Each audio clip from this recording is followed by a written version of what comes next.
Are you ready to break through the mental barriers holding you back? Welcome to the Mind Mastered Secrets of Excellence with Don Grant.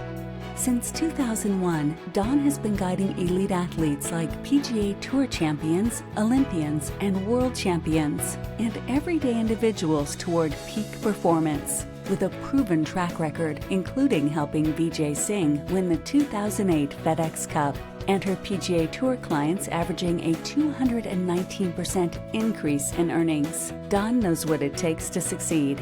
She's the inventor of the Mind Mastered app, author of 7 Strokes in 7 Days, a sought-after speaker worldwide, and the proud owner of Amelia Shotgun Sports in Northeast Florida. Join us as we dive into powerful strategies, inspiring interviews, and Dawn's unique insights to help you excel in every area of your life, sports, career, relationships, and beyond. And now, here's your host, Don Grant.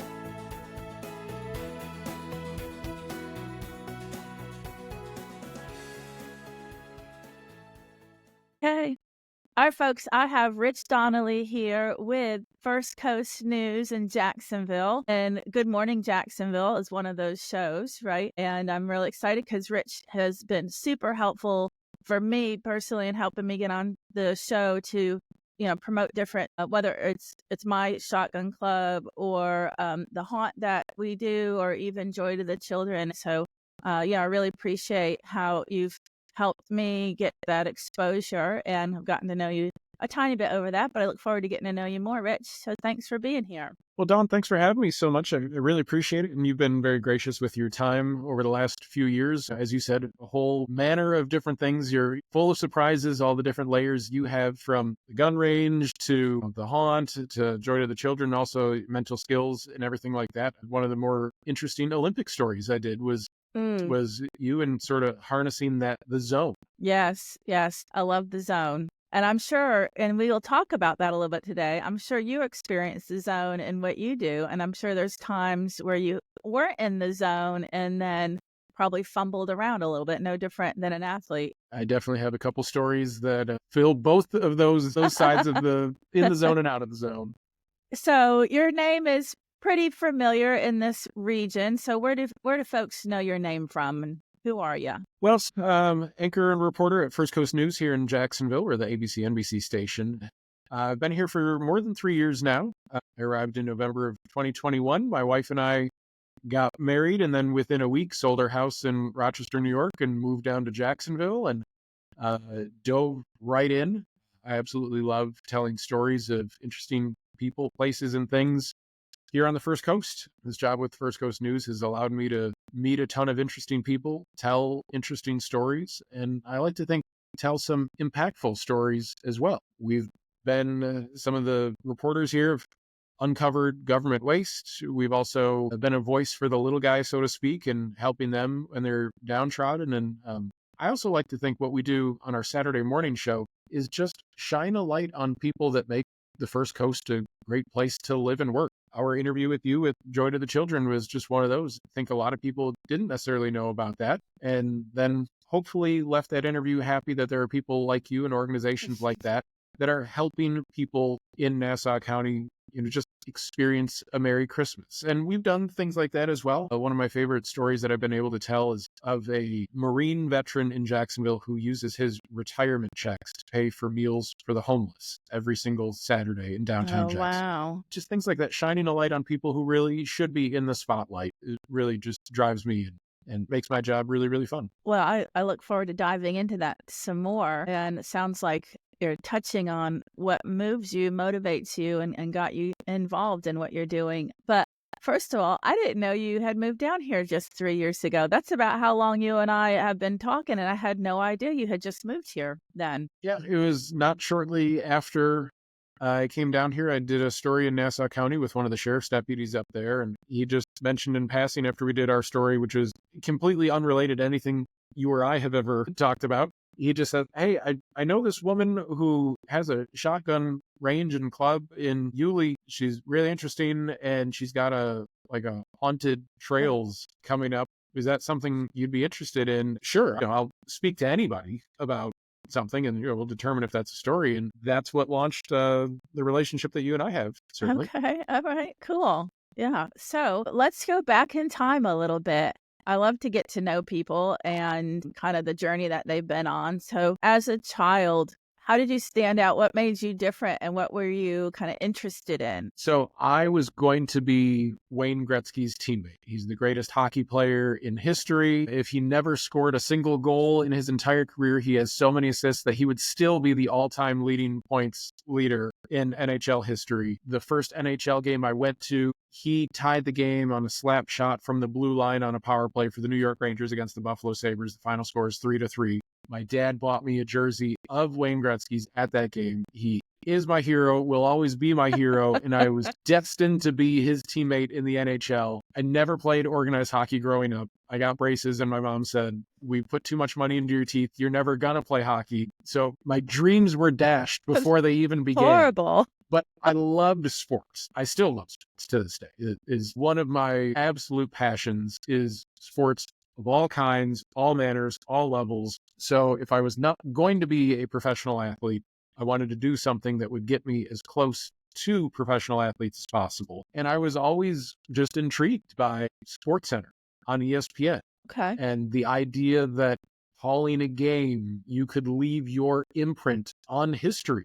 As a kid, we went to Lake Placid. I grew up in Rochester, New York, and Lake Placid, 4 or 5 hours away. So family vacation up to Lake Placid. And we're in Herb Brooks Arena, where the United States defeated communism when the Miracle on Ice, beat the Soviet Union. Mike Right. Eruzione scored the goal. And part of the, sort of museum that they have there, you can listen back to Al Michaels' calls. Yes. 5 seconds to go. Do you believe in miracles? Yes. And that happened 7 years before I was alive, and I still know the exact phrase That's awesome. that aired during the Olympics at that time. So I wanted my moment. I wanted the ability to leave my fingerprint, my voice, my image on history. And if it came through sports, fine, so be it. I did try some play-by-play in college and hockey specifically. And I grew up loving hockey. As I talked about Wayne Gretzky, I Yeah. watch it all the time. Hockey play-by-play is impossible. Anyone who does it remotely well is an artist. It can't be done. Okay. I made it through 2 periods calling a hockey game in college, and I was done. Is it just because it's so fast moving? It's fast moving. You're up high as a broadcaster in hockey. Everybody looks the same. So in basketball, you can tell Shaquille O'Neal does not look the same as Kobe Bryant right. when they were teammates with the Lakers. Yeah. But they all wear helmets. They all wear face masks. They all wear the same jerseys. They're all relatively the same size. They're moving at all parts of the ice. So in baseball, the right fielder is always in right field. Right. The catcher is always behind home plate. So the uniform, to a degree, doesn't matter because the positions are the same. In football, they're running around, but when the play's over, they stop and they go back to where they're supposed to be. But hockey, all the players are moving all around the ice. They're constantly shifting, going over the boards. Every 45 seconds, the line is changing. The only person beyond a shadow of a doubt is the goal. I could see that. And now we're not even getting into some of the obscure Eastern European names of some of the players that at a moment's notice, they pass the puck, they're skating somewhere else, they hit a different player on the other team. And oh, by the way, there's 2 teams that you have to know that are also moving. So I think hockey play-by-play is impossible. Al Michaels is a legend. Doc Emmerich, who worked for NBC for a long time, is probably the best there's ever been. But I could still stay in sports broadcasting without necessarily doing play-by. Right. So my love for ESPN and SportsCenter kind of fostered that in front of the camera, but more like a news delivery interview side of broadcasting. Okay. That's where I really sort of cut my chops. I went to Marquette University in Milwaukee, Wisconsin, and I had the ability to be on air on the student TV station right away.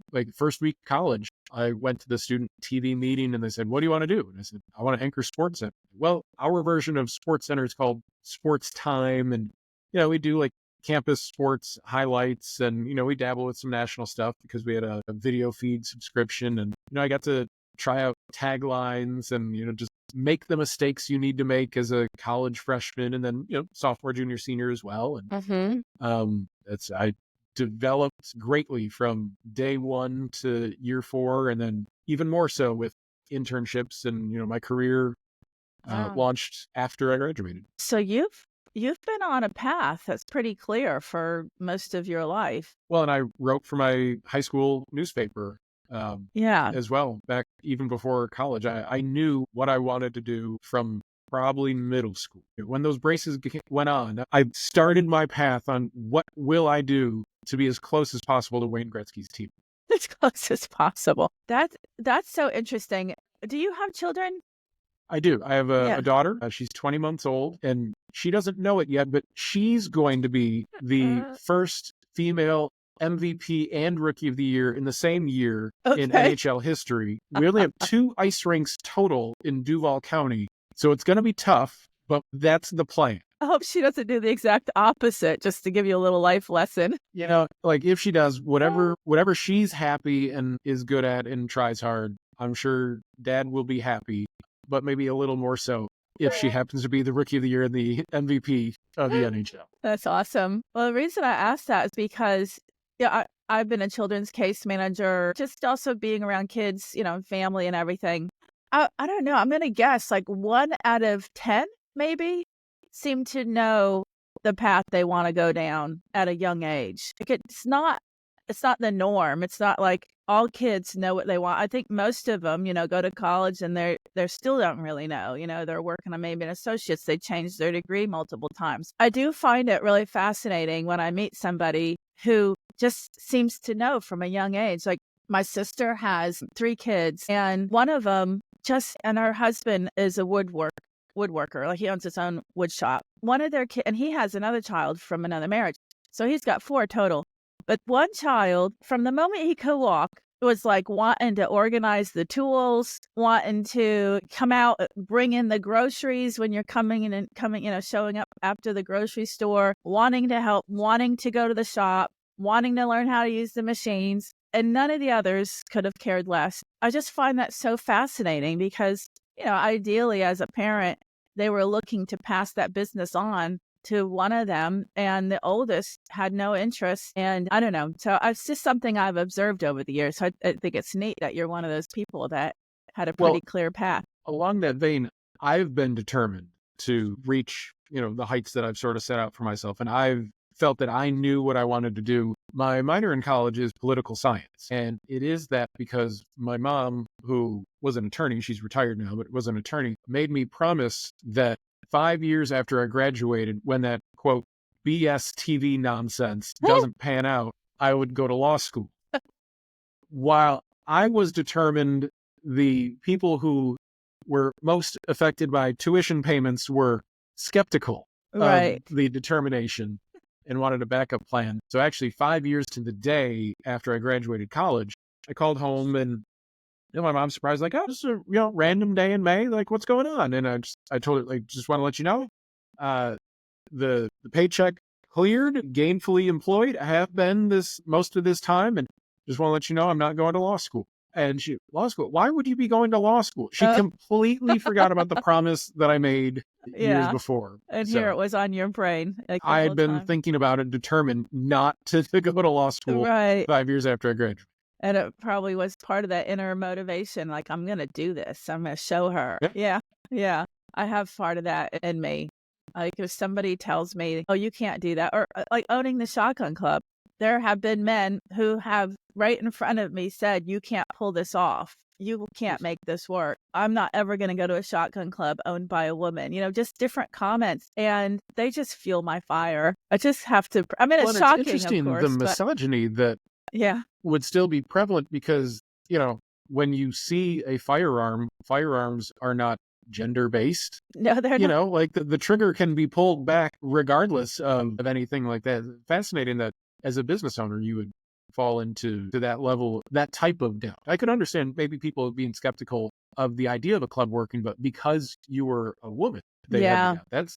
It's fascinating. It is interesting. And I wouldn't say it was the majority, right? There was a few people. But it's always the doubters that stand out. Like you remember the people who say no and not necessarily the pats on the back. Especially when they're standing in front of you and red-faced and shaking because they're so upset that it's occurred. You're 100% owner of this? No way. Yeah, but and that person actually still comes to my club. I've owned it Interesting. now So they 7 bought years. in. Yeah, Okay. well, I don't know. He's not super friendly to me, but he still comes. But it is an interesting thing. I've never been a woman that believes in like a glass ceiling, and I'm not saying that doesn't exist in different industries. I'm sure it actually does. I mean, I think it's only been since the 70s, that women could vote or anything. I get it. We're in a process here, but I don't really, like I said, I'm more of the type that if you tell me I can't do it, I'm going to try to prove you wrong. So I've never really like limited myself. And so I usually am pretty surprised when I hear things like that, and then just go to work to try to prove them wrong. But it's motivation. My father, this is just a little similar but different. It reminds me, related to the story you told about your mother. I was one of those really smart people in school, so I really, could kind of doze off and still get A's. So I don't know, I was kind of half-assed about it. And so I had a lot of tardies, I had a lot of missed classes. I lived right down the street, so I'd just go home. And so it got to be, 12th grade graduation, and the principal contacted my father, and he was like, "She's missed too many days to graduate." And my father's like, "She did it." He didn't know. And so I'm like, my famous statement, "Don't worry, Dad, I have it all under control." So we had this big house, and he had this big banner put across the whole front of it on graduation day, like, "Don't worry, Dad, I have it under control." Because I just like, give me a challenge and I'm gonna rise to that occasion.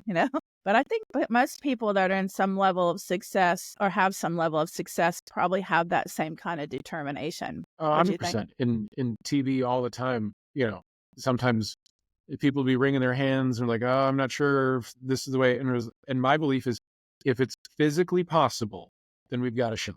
Like, Yeah. if it can physically be done, if it's not one of those we need to pause reality to get to this place or the other. If a story has to be told in under 50 seconds, if I've got 45 seconds, we're good to go. Like, let's That's roll. awesome. We have very harsh deadlines in our business. Mhm. So things need to be done. The 5 o'clock news happens at 5 o'clock, whether we're prepared or not. So if it's physically possible to be prepared by 4:59 and 59 seconds, well, let's get it done. Yeah. How do you handle those kind of deadlines and pressure? Are you do you rise to that occasion? So you work really well under pressure? Do you see others that maybe that ends up being too stressful for them? I like to think that I'm really even keeled. And I like to think that throughout time, I've learned to be organized enough that the deadline doesn't surprise me. Like, I know throughout the day or week, month, depending on how large the project is, okay, well, I have to set benchmarks for myself to be able to be prepared. So I don't have to. And it's just like going back to high school, like, no one can write the entire term paper in recess between classes. Like, I've you, tried you that. might Yeah. be able to pull the all-nighter.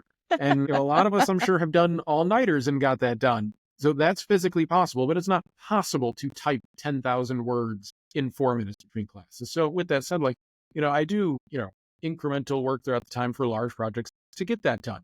And similarly, a lot of our stories day to day are 90 seconds long. So throughout the day, what can I implement and gather to put together that 90-second jigsaw puzzle so it looks pertinent with relative information and is aesthetically pleasing with visual elements to our viewers, that by the end of the day, when that 5 o'clock news rolls around, we're ready to show the complete and total story that we know. So a lot of it's just organization. I do think I have that, like, a well-balanced approach to things, never too high, never too low, but I do like to think that I celebrate the wins. And then when it comes, listen, sometimes you fail, and failure is a part of life, and failure is a part of learning how to improve. One thing I tell a lot of the people at this station and then previous stations, every day is the Super Bowl.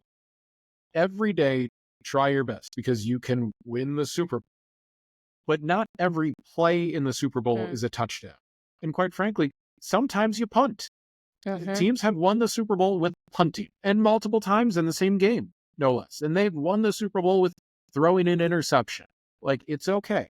Right. Find a way to rebound. And if there is a failure, and anyone who's been in live television has had failures before, minimize the damage. And I think sometimes with what we do, it's okay to tell the audience, we don't know. We don't know. We're going to learn as much as we can. We're going to dig for answers to learn the truth, to tell you what we do know. But yeah, over time, develop as much as you can and just try and be honest and prepared and ready to go. And then I've got to tell you, Don, when that little red light goes on that camera, it launches you into just a cool, like, all right, let's go. It's live TV. You get sort of this Yeah. rush. Yeah. So I do want to ask you about that. Have you ever had any form of stage fright where you froze when the red light came on, or you get too caught up in your head and you aren't, you're just not in that zone moment. You're not in the moment. So you're analyzing what you just said, or you forgot to say something. So then you're questioning it. So I got to tell you, when we just did the last clip on Joy of the Children, I almost said, can we start over? Because I found myself like couldn't put words together at a certain point, and then I kept rethinking that while you're asking me the next question. And I was like, oh, I know I can be so much more in the flow than I am right now. But then I watched it later and it wasn't as bad as I had felt in the moment. So tell me about that with your experience. Well, I definitely like to think if you script something so perfect, then you have to be perfect to hit the various rhythm of the sentence and the cadence of the words leading into everything. And you could script it as perfect as you want. And then if all of a sudden you stumble, then hopefully you don't look back, because then you're going to just tumble down the hill and one thing leads to another. So something like our interview with Joy to the Children, a couple things scripted, a couple sentences, and, you probably noticed I had like a little note card with a couple of those sentences. But for the most of it, it was just a conversation between us. Mm-hmm. Because I think for that forum, a conversation flows better. Right. You certainly didn't have your portion scripted. I was just firing a couple questions at you and we bounced back and forth. But I almost think I can tell, and I'm sure some people who are watching the news can tell, that person's reading. Right. But for the interview, I want it to be a conversation. I want the viewers to think, and this goes for almost every interview I ever do, I want someone at home to think that there are three people in this conversation that they're having. Oh, nice. It's you, me, and the viewer at home, and we're all sitting down and we're just having this conversation. And it might just be a two-way conversation, not necessarily the third person coming in, but we're breaking the fourth wall of television. We're going into their living room, and the viewers are a part of it to a degree. And I feel if it's just, here is the information, we're reading, this is what we have. And don't get me wrong, some stories are like that.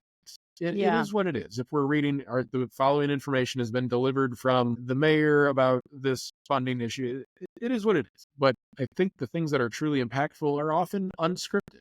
Now, guided, which is different than truly just free form. When we're talking about Joy to the Children, I'm not just going to go off and like, and Dawn, tell me about, relations between India and Pakistan. Like, it's guided. We have the subject matter we're talking about. Right. But in terms of just freezing and everything, I don't think I've ever just gotten like stage fright, so to speak, and nervous and had to just like stop or deer in the headlights. Like that's never happened. And probably because I did have such a basis like in college and with internships that I've been able to fail in times with limited to no consequence at all. So now that there would be massive consequences, not to say that I'm not succeeded, but I certainly don't think I've failed because I've been prepared to get to that stage. But you were talking about the zone earlier. Sometimes you're in a rush and you're under the gun. And I almost every once in a while, I think like this is why they hired me. Like, because I can succeed in this moment. And it's almost like my own personal like pat on the back, and not to seem conceited or anything like that, but it's confidence is important. Yeah, like the pep talk of like, okay, like this is why I was brought here to do this. Nice. One time that jumps out to me is I covered 2018 NFL draft. And that's where the Buffalo Bills drafted Josh Allen, 7th overall at Cowboy Stadium in Dallas, Texas. And I was the sports director at the NBC station in Rochester for the time. And we knew the Bills were going to draft a quarterback. Traded their previous starting quarterback. They positioned themselves in the NFL draft to be able to move up in the board. And I convinced my news director to send me and a photographer to Dallas, Texas. And we were going to have a live special previewing the draft. And we had analysts and all types of stuff about who the Bills would pick and breaking down the quarterbacks. And even got in touch with the Bills PR staff at the time of like, okay, like whenever we make our pick, and the PR staff were like, we presume we're going to make a pick, the player will be available in this room in the stadium. It's the room that we have reserved. Like, okay, great, cool.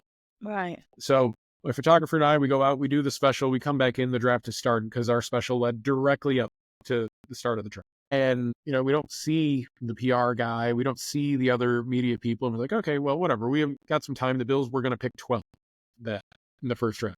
And eventually the commissioner comes out and says, we have a trade to announce. The Buffalo Bills have traded up to the 7th overall pick.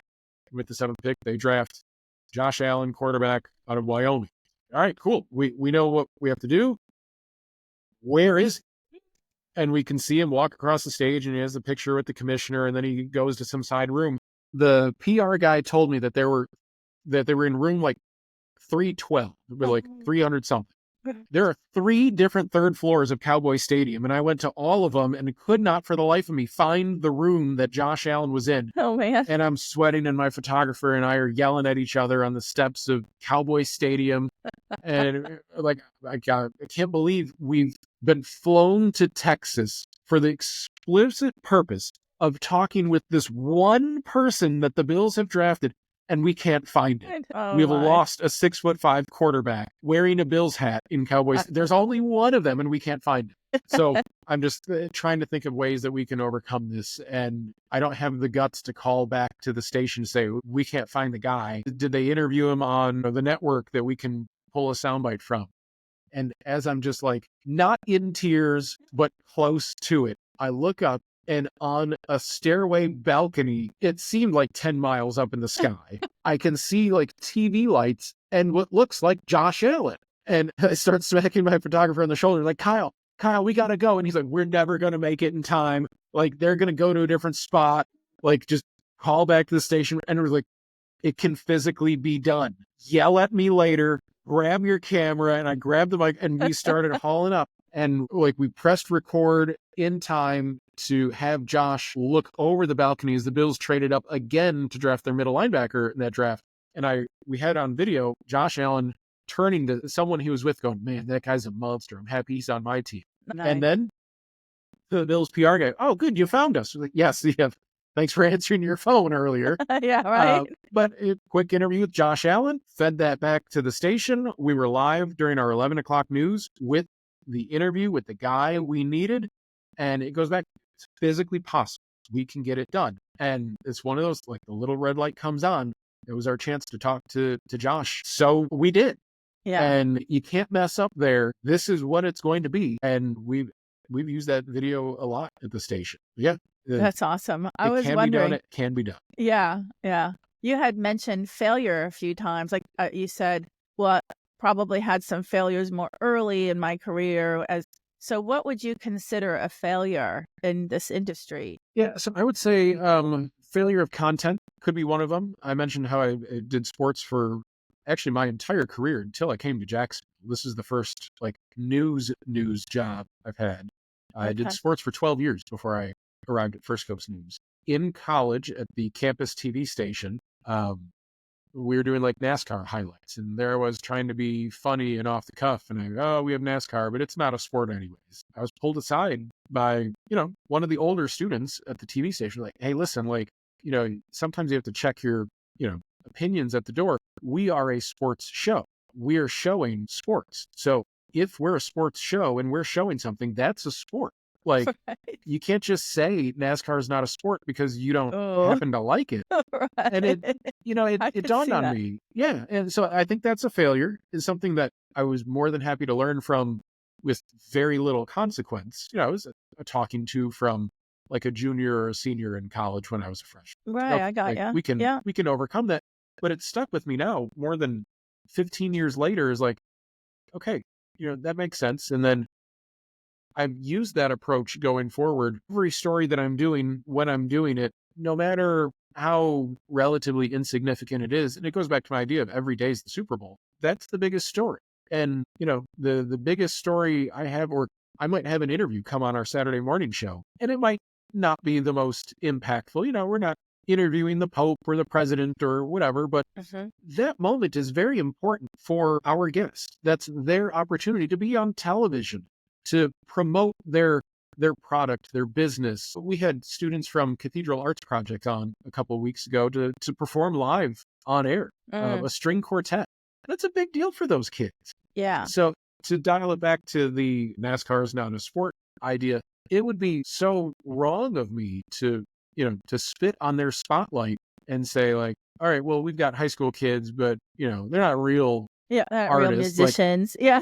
they're performing right there. Like that violin was real. The kid Yeah. was real. The music was real. I heard it. So, from that moment, I've always tried to treat the person that I'm telling the story or sharing the moment with. It's as important as it possibly could be because there it is. I appreciate that. I could definitely see that. And you're making me think of something else. Because you're human, right? So you have your own human preferences, likes, dislikes. I think, being that we're just coming out of, an election year, we're still in it, but whatever. There is a lot of controversy and debate about media as far as certain channels, certain people being skewed or one-sided. And just, I have to admit that I can visually see it. And I'm definitely not talking about you and your channel. I'm talking about the larger channels. I can definitely flip through channels and see the partiality and what's being said.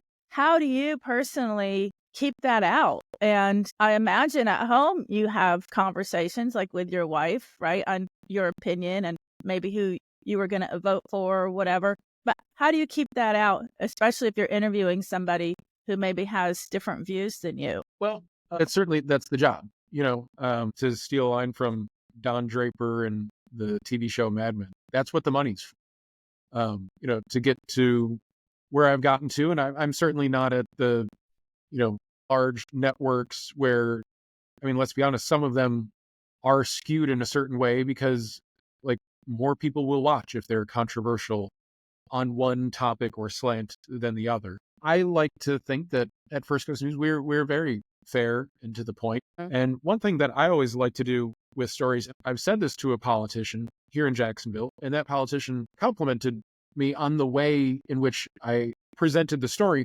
When it comes to specifically political, I like to lean on the soundbite from the politician. So it's never my opinion, but I would say, Councilmember ABC said this, and we'll air the soundbite. Like, well, that's what they said. So there's no out of context parsing words, editing. So from that respect, at least from a viewer standpoint, I like to present it as like, I'm being as unbiased as possible. I'm just sharing what this person said. And to your point about angles and things, during the election, my job was to cover the GOP watch party in downtown Jackson.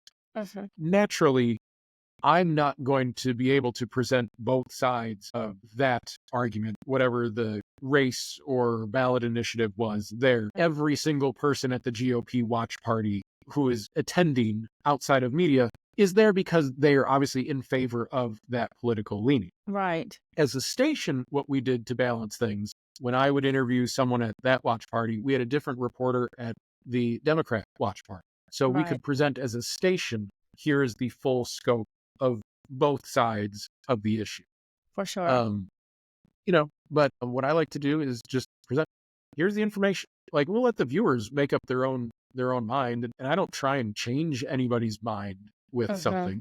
But it's funny that you brought that up because I spoke at a college class at UNF, and someone brought that same topic up a while ago because I showed them one of my stories, and the story was about Animal Care Protective Services in Jacksonville with like an adoption event that they were naming after Betty White, because I guess Betty White was a friend of animals and things like that. And the student raised their hand and was like, you didn't present both sides of the argument to them. I was like, well, we really want the story to be about someone who's not in favor of adopting animals from a shelter. Right. And I'm not saying that it wasn't a valid criticism of there was not both sides of the argument, but political is very different from human interest in that respect. So I've adopted a dog from an animal shelter. On our Saturday morning show, we have the Humane Society come and show either a dog or a cat that's available for adoption. I guess from that perspective, well, there's a bias to a degree being shown. We're promoting a nonprofit for the purpose of helping animals find a good home. Right. That is technically not both sides of the argument, but find me the person who is against animals finding a good home. But conversely, on the other side, when it comes to political, we will always present both sides.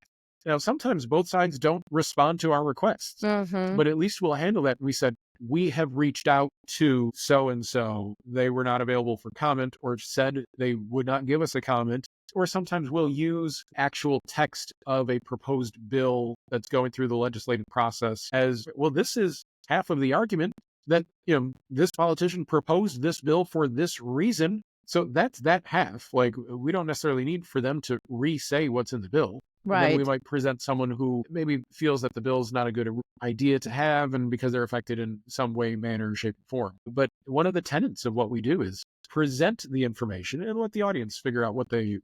Yeah, that was going to be my next question. Is that kind of a golden rule applied to every story? Is like, okay, do we need to give both sides of this? Like, is this a story that needs to, and it goes through that question and the answer is either yes or no? Is that always kind of a gold standard for every story you do?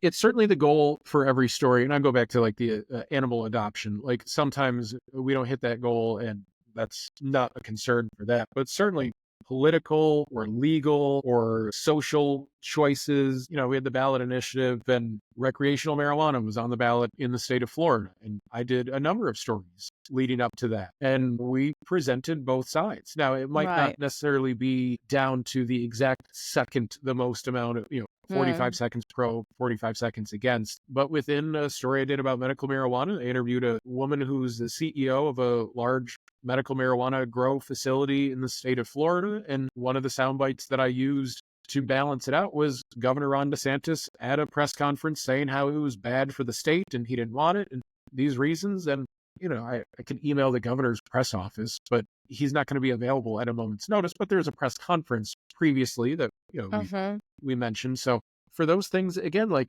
it would be wrong for anyone in our station and, to come out and say, we should vote, yes or no on some initiative. And it's well, this person is in favor of it, and here's why. This person is against it, and here's why. And there's the story. And Right. let the viewer decide, because, we're not an ad campaign. We're not a lobbyist group. We're just, here's the information. Right.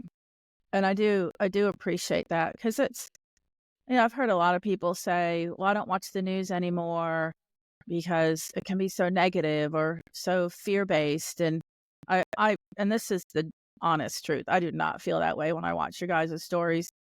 When you've come to like my shotgun club to talk about maybe something that might be coming out related to guns, in the back of my mind, I'm like, oh, this could go either way. We could stir up something and people be anti-gun folks start saying something, and it's never happened. But, even with Joy to the Children, there are people who've been upset saying, we need to stop enabling these people, or they need to stand on their own 2 feet and don't give them things. So I feel like that's just the world we live in, unfortunately, is that there are people who want to jab or naysay or be critical or whatever. And they say that about, oh, I'll never use social media. It's always so negative. But I have an observation. I feel like a large percentage of humans like drama. Like, they want to see the most horrible things that are happening that day, even though it's fear-inducing and all this stuff. And I've seen it in my own marketing. So as like a mental trainer, I try to help people with health and wellness and being stress-free and sleeping better. But if I market like peace, love, happiness stuff, literally my emails will have less clicks, less views, less opens. I have to almost be like, stress bringing you down, and then go to the next thing. Or can't sleep at night and you're tossing and turning all the time, instead of, how about some peaceful, restful sleep where you wake in the morning feeling refreshed? They don't want to hear that, right? And so what do you feel, related again to your industry and your own personal experience? Like, do we then cater to that on purpose to get the people to click? Well, I think I would have a different answer than maybe like our digital staff when they are dialed into that. I know certain words garner different types of interest in things like that. But I do think the viewer consumes the news through their own personal lens. Yes. Their own backgrounds, their own dispositions. So they might be listening for keywords other than other ones. Going back to like the ballot initiatives, one of the ballot initiatives in Florida was about abortion. And I made sure to just be right down the middle with my story on it, to the point that the majority of my story was just, this is what the law says, like verbatim. This is what will be on the ballot when you go to the polls. And I just read it word for word. I got emails from people on both sides of the issue saying that I was slanted towards the other side. Right. And all I did was read the legislation that's going to be on the ballot. Right. It's not my opinion. It's literally what you would see when you went to vote. Right. I neither wrote the legislation, voted on the legislation, like as a member of the state house, or printed it on the ballot. I just, here's what it is. Right. So I think that goes to show a person's viewpoint in advance of a story might lead to their criticisms. Yeah. But, also, I'm not going to change the world in one soundbite. I'm not going to change their mind. All I can do is continue to put out stories. And sometimes when people are like, oh, like fake news is like, well, what was fake about reporting on taxes maybe being raised by city council or whatever that will then go to garbage fees? Like that either will happen or won't happen. Like I don't understand where you get fake news. I feel people kind of who will say stuff like that jump onto the catchphrase. Yes, just the to phrases. almost say like, I don't like that. Well, that's fine. You don't need to like it. But I'm doing a story about this woman who owns a shotgun club in Yulee, Florida. That has nothing to do with whether the politicians you did or did not vote for will approve a measure of concealed carry or open carry or things like that. So we try and find the character that will move a story forward beyond just reading legislation. Right. When you get those emails, do you respond? Do they get under your skin? Like, how do you handle that? They get under my skin if they're wrong, or if they think I'm someone else, or they accuse me of doing something I know I didn't do. Right. And quite frankly, like every single one that I've responded to, I'll begin by thank you for watching, because they have a choice. They don't need to watch us. Right. At the end of the day, we are a business, and our business is more successful with more eyeballs on our product. And it's a simple fact of the matter. Right. Now, I am not in our sales department. I've never made a sales call on behalf of any of the TV stations I've worked for. So I really don't know how that side of our industry works. But I do know that if more people watch, ad revenue can rise. Right. It's no industry secret. Right. But I don't do stories for the purpose of hoping our sales executives will be happy. I've not been in this situation, but I guarantee someone at our station has done a story where maybe someone of our advertisers aren't necessarily happy about, like a car recall or something like that, just for example. And off the top of my head, I don't know of one that's happened at First Coast News, but it's bound to have been a thing.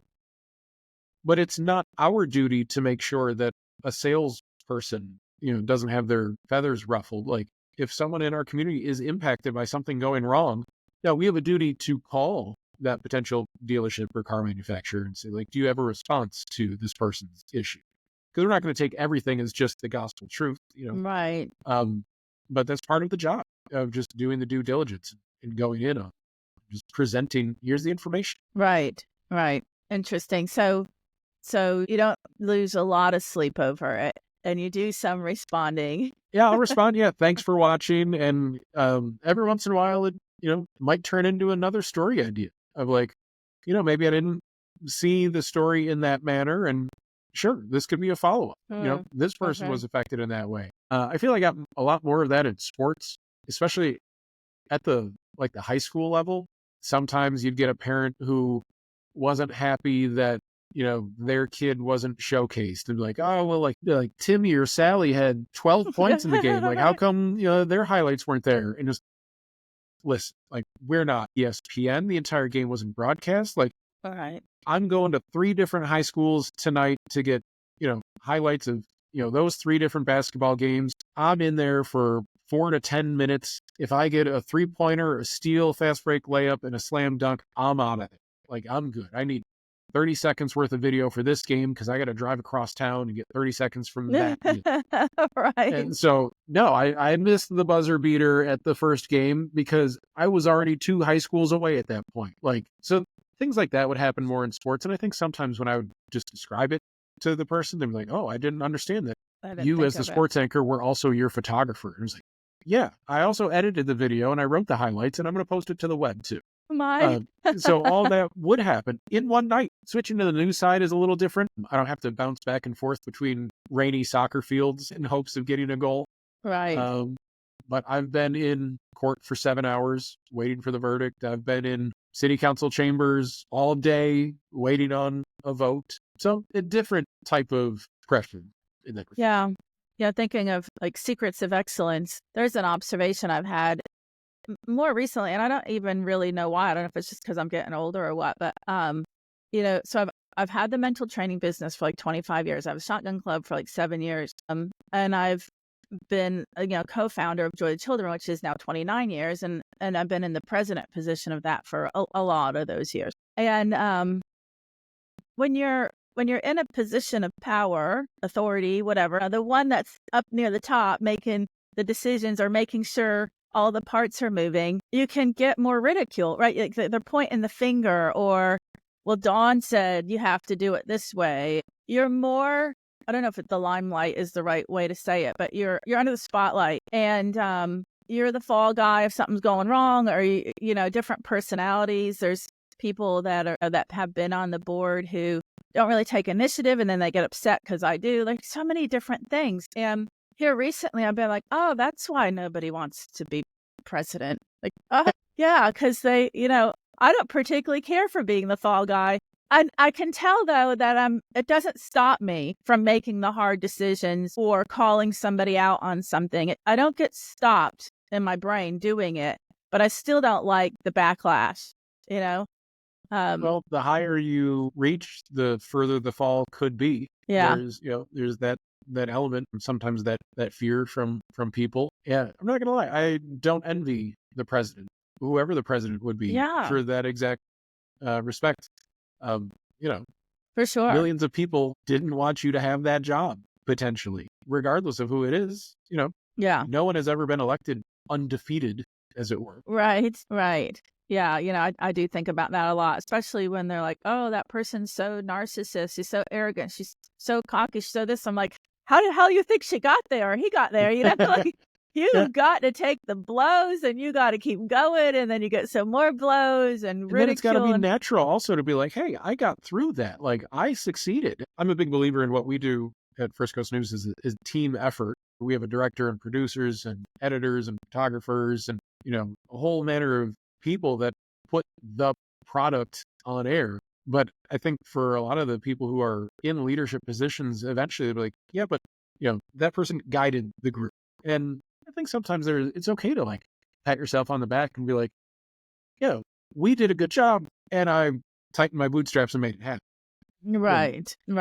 And, going back to way at the beginning, and I don't know if we were recording already or not, but the confidence, like believing in yourself, knowing you could do something, knowing you could do anything. Our society has tended to think that you shouldn't talk highly of yourself. Like that's arrogant. Like they just put it all in one category. Don't speak out loud that you're great at something or you're good or you're amazing or you're successful. Like don't say it, because that would mean that you're arrogant. And it's unfortunate because, I understand the mind, and I know that it's important to believe in yourself. It's important to have confidence. It's important to say those things to yourself or even out loud, because if you're not and you're saying the opposite, you're actually destroying your confidence and you're putting yourself down, and you'll lose motivation, you lose interest, you lose desire. Like confidence is so important for growth. And so it's kind of a disservice that society thinks that anything positive that somebody's going to say about themselves is just arrogance. And it's not. Now, obviously, there is arrogance that can be a part of that, but that's a whole nother element that's either there or not there. And again, one of the things I teach people is to keep that thing tamed down, like keep the ego tamed down. As sports, we see it a lot. The more that somebody is fed, like their ego, I say it's like feeding the ego steak dinner, whether it's the praise and the people wanting your autograph and wanting the photo with you and the name and the media and up in light, all this stuff, if it can definitely feed that ego. But one of the things when I work with athletes is to help them to kind of keep that tamed down, to still have a level of, determination and confidence and knowing, but from a place of humility. Because to me, that's long-term success. And again, just my opinion, I think that's one of the things that was the downfall of Tiger Woods was he just rose to this position of, people thinking he is like a god, and then him just doing things, in my opinion, that were pretty arrogant. And then he crashed. I was going to PJ Tour events a lot at that time because I was working with tour pros, and I had seen the before and after. And before, his life fell apart because of the choices he was making, there were hundreds of people, like ants, that would follow him. And sometimes on the golf course, they would have to funnel through small areas, and just masses of these people, and they're cheering him on and calling out his name. And I even had another PGA Tour pro tell me it's hard to play next to Tiger Woods because people are cheering him on. There's like an energy to that, and they can almost feel a little deflated because everybody's like calling out Tiger's name when they're walking down the course together. But I was in St. August. Is that right? St.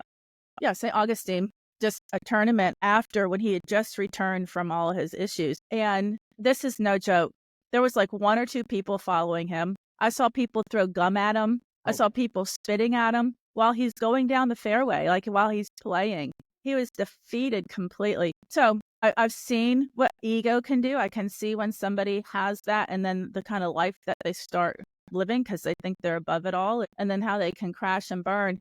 But then I've seen, again, just my opinion, someone like Phil Mickelson, who's just this steady and has a lot of humility and is very kind and genuine and interactive with people and all of these things. And anyway, so it's not a bad thing to believe in yourself and have confidence and speak it, and especially speak it in your mind, and then keep that ego tamed down. Have you ever felt like, oh, I'm famous, I'm on TV, No, never. It's been a job. I appreciate it. Like, I like doing what I do. I've never gone to the grocery store and expected people to recognize me. And in fact, suit and tie, always at work. Always, always, always. I never wear a suit and tie, like just at home. Like, and every once in a while, I'll be talking to someone about something, and they'll be like, "Where do I know you from?" And I was like, "I'm not sure." Actually, my first station in West Virginia, very small town, Parkersburg, West Virginia, and I was in line Christmas shopping. It was like a Black Friday. I'd never done Black Friday, and quite frankly, that was the last time I did it. And like, I only did it because like, oh, I'm getting off work at midnight. Let's give it a shot. I was in line at Kohl's, and it was like 2 a.m. after shopping, and I was just talking with the person in line because it was this big long line. And she was just going like, "Where do I know you from?" And I just moved there like a couple months before. So I didn't know anybody outside of the TV station. It was a very small TV station. It's like 12 people who worked. This woman was not one of those 12. So I was like, I don't know. I'm not sure. And she goes, "Did you go to Parkersburg South?" And I was like, "No, didn't go to high school here. That's not me." And she's like, "Well, you must know Jerry from Oak Street," something like that. No, not familiar. Sorry, can't put my finger on where you might know me from. Eventually, she's like, "Well, when did you move here?" I was like, "Oh, like 2 months ago." I'm like, "Oh, for what?" And I was, "Oh, well, I came down here for work." And they're like, "Oh, well, what do you do?" And I was like, "Oh, I work at WTAP." And that's Football Frenzy. That's what it is, like the high school football show. And it's like, yeah, that's me. I'm the weekend sports anchor. We do the show. And she's like, "Well, I got to take a picture with you." And it's like, "Oh, thanks." Yeah, she did. And she sent it to her husband. And he was like, "You won't believe who I met at Kohl's."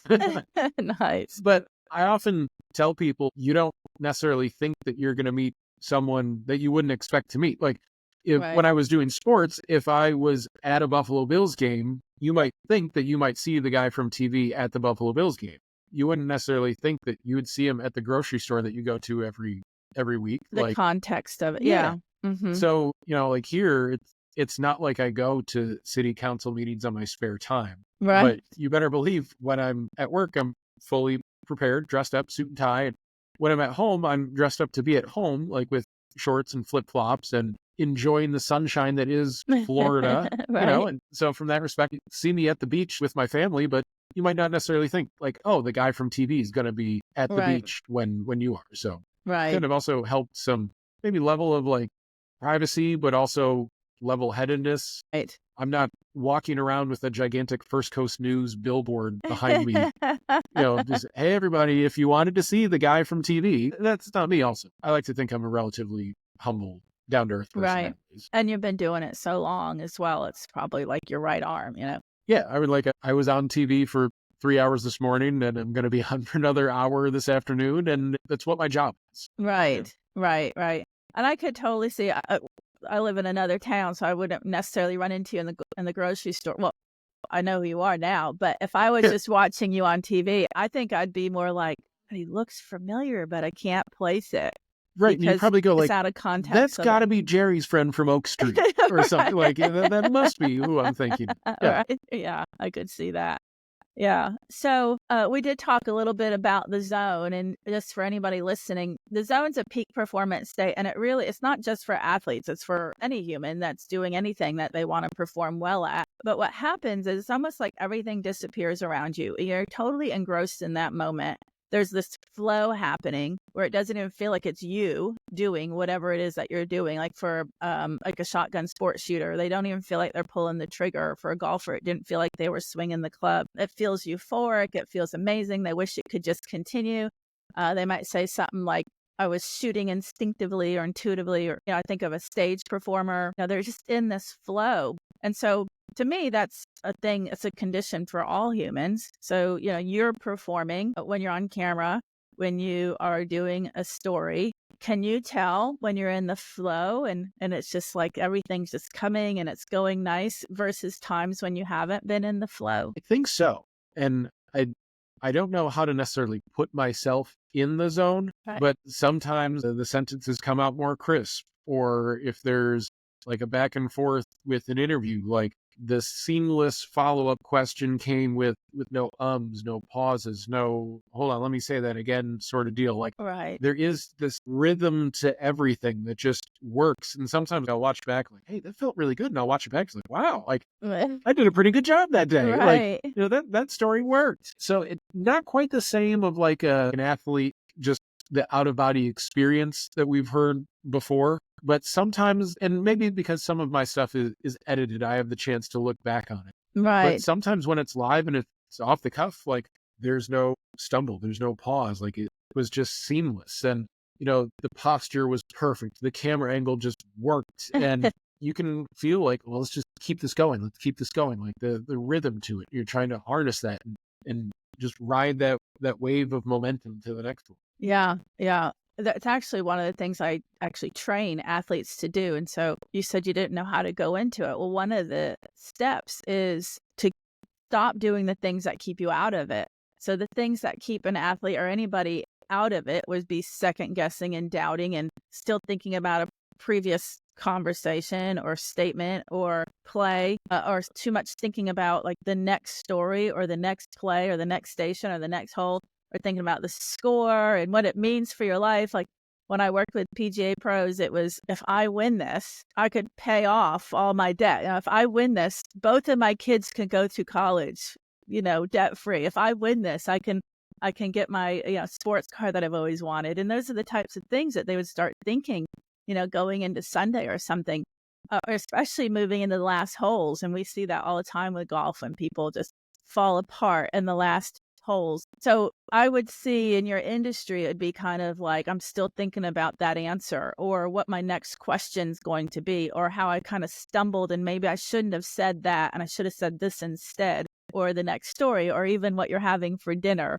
Or again, with the athletes, it could be even, a conversation I had this morning with my wife, or a disagreement I had on the phone. And, if to have the awareness that those are the things that are going to keep you from being your best. And then just very mindfully keeping yourself in that moment, so you're not adding those into the moment. That's one of the secrets of how to do it.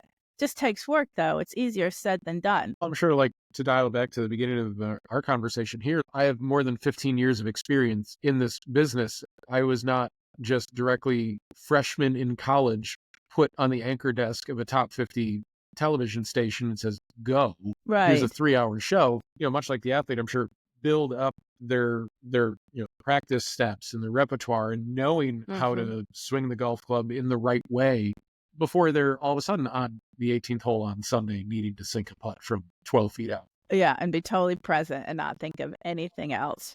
Yeah. It's one of the reasons that a lot of folks have said it's 90% mental, because you can bring all those years of mechanics, all that repetition of your skill set, you can bring all that to the table. But if you've just had an argument with your wife, or you've just started thinking about, oh, I'm going to win $1 million and I've never won that, I've never had that much money in my life, I've never won on tour, those thoughts will cause you to crumble if you don't get rid of them.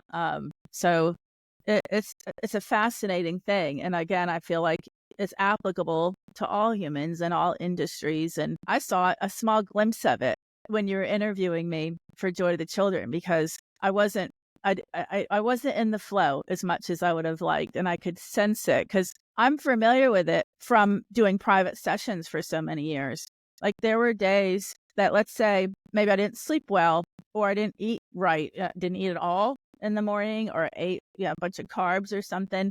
Or maybe if I had a glass of wine or two the night before, different things could affect what state of mind I was in. And sometimes when I was talking to a client, I could tell I was having to think hard about what I was going to say next. If they asked me a question, there wasn't this immediate flow back answer. There was more like just conscious mind activity and analyzing and thinking, and that feeling of that flow just wasn't there. So I came to really appreciate the importance of, taking care of myself in all these different ways so that I could be in the flow, because it feels so great. Like I love it. Sometimes at the end of a private session, I'd be like, wow, that was cool. Like so much information came through, that I didn't have to sit there and analyze every moment. I think it's the same thing you're talking about when you look back at a clip. I think so. Mm-hmm. Yeah, same idea.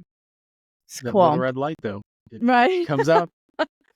I've been working on my social media mastery, and making 60-second clips. You made me think when you said 90 seconds. It's got to be informative. It's got to capture their attention. It's got to be highly relatable, so more people look than just a few people. It's got to provoke some emotion, a shift in emotion, like all of these things, and then a call to action at the end. I'm like, holy! And so, like, I'm right now. I'm looking at scripts, and I can tell when that's not scripts for this. It's for some social media that I made a few weeks ago. It's still sitting there. If I'm reading every one of those words, it doesn't feel genuine. And the feedback I've gotten is they can tell I'm reading. And I've been trying to figure out, like, I need a dummy. I need something sitting in front of me that asks the question so that I can just answer. One thing I did, and I don't do this anymore, but it helped me initially in everything, is I would pull out like a picture of someone on my phone. And when I'd be in an audio booth, like reading a script or a package, so it didn't sound like I was just reading the words one after the other. So it would sound like I'm talking to someone. I'd hold up the picture and I would say the story to the picture of the person on my phone, like I'm having the conversation right there. And because those elements were audio only, you could almost feel it become more natural. I love that. So maybe you can, pull a picture up of someone and, tell them. I'm going to try it because I've thought about a stuffed animal, but maybe that's not genuine enough. But yeah, I could print out a picture of somebody who's like interested in what I'm saying. Sure. Yeah. Awesome. I do want to tell listeners that they can get some free goodies, whether it's my mental training, my Mind Master app, or either at Amelia Shotgun Sports. If they go to dawngrant.com/free. And can you give us your info? What shows are you on? What time? When can they watch you? The actual station information? Sure. I appreciate it. It's First Coast News. We're the NBC and ABC station in Jacksonville, Florida. WTLV Channel 12 and Channel 25 is the ABC side of First Coast News. On Twitter, I'm at RichFCN. Albeit I don't tweet as much as I used to, but you can still find me there. I report Wednesday, Thursday, Fridays during the week normally. I anchor the weekend morning news on First Coast News, and then a lot of other pieces throughout, time. I'm also our Stories of Service reporter, so I do a military-based story every Monday. that airs, and usually try and find like a positive story from either someone in the military, a veteran or active duty, I like that. member of the military, or even sometimes organizations that help military families or the military. FirstCoastNews.com has an archive of those stories as well. So I encourage people to reach out. And I must say, if you have an interesting story or a story for your listeners that you think would be interesting, or certainly a military that you'd like a future stories of service, you can always email me, rdonnelly@firstcoastnews.com. That's RDONNELLY @firstcoastnews.com. And you very well may get one of those. Thank you for watching. A little generic response. But in all seriousness, I'm open to any story idea and grateful to any of your podcast listeners who might reach out to me. I can vouch for that. Yeah. And I do appreciate you staying in touch and helping me to promote my stuff and get the word out there and inform people and educate people. So it's been really helpful. And this podcast, I love getting to know you. And what a fascinating life you're already living. And I appreciate your humility, and I appreciate your mission and what's motivating you. And thanks for being open and sharing all that. Well, thank you very much, Don. I appreciate that. And thank you so much for having me. Of course. Of course. And I will see you soon. That's for sure.